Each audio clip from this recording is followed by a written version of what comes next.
తుంగభద్ర నది మన దక్షిణ భారతదేశంలో 530 కిలోమీటర్లు ప్రయాణించి ఆంధ్ర మరియు కర్ణాటకలలో సుమారుగా 13 లక్షల ఎకరాలకు నీటిని అందించే జీవనాధారం.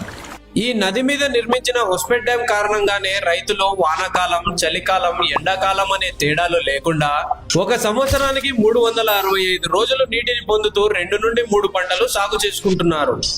అయితే ఈ 2025వ సంవత్సరానికి ఈ హొస్పేట్ డ్యాం 70 సంవత్సరాలు పాతది కావడంతో మునుముందు డ్యాం గేట్లు సరిగ్గా పనిచేయక పంట మధ్యలో రైతులకు ఇబ్బంది రావచ్చని అధికారులు భావించి ఈ డిసెంబర్ లో డ్యాం ఖాళీ చేసుకుని పాత గేట్లను తీసేసి 33 కొత్త గేట్లను నిర్మించాలనుకుంటున్నారు.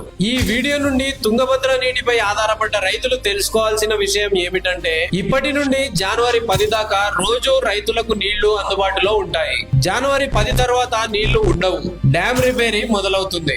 జనవరి నుండి మే, జూన్ దాకా కేవలం అత్యవసరమైన తాగునీళ్లు మాత్రమే డ్యామ్ లో ఉంటాయి. కాబట్టి రెండవ పంటకు రైతులకు నీటి సరఫరా అందించలేమని అధికారులు చెబుతున్నారు. ఈ డ్యామ్ రిపేరీ 2026 మే, జూన్ కంతా పూర్తి చేసుకుని రానున్న రోజుల్లో రైతులకు ఎటువంటి ఇబ్బంది లేకుండా అన్ని కాలాలు నీటిని అందించడానికి ప్రయత్నిస్తున్నారు. ఈ వీడియోను మీకు తెలిసిన హొస్పేట్, రాయచూరు, బళ్ళారి, ఆదోని, ఎమిగినూరు మరియు కర్నూలు ప్రాంతాల రైతులకు షేర్ చేసి ఈ విషయాన్ని వాళ్లకు కూడా తెలియజేయండి.